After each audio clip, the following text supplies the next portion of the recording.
You ask Tiger to solve. This deals with linear equations with one unknown. The final result is x equals 4. Let's solve it step by step. Group all constants on the right side of the equation. Add 8 to both sides. Simplify the arithmetic.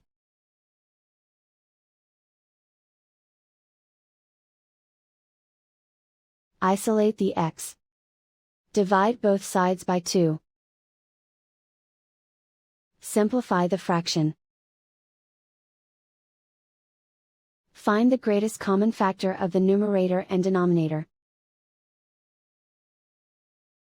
Factor out and cancel the greatest common factor. And so the final result is x equals 4.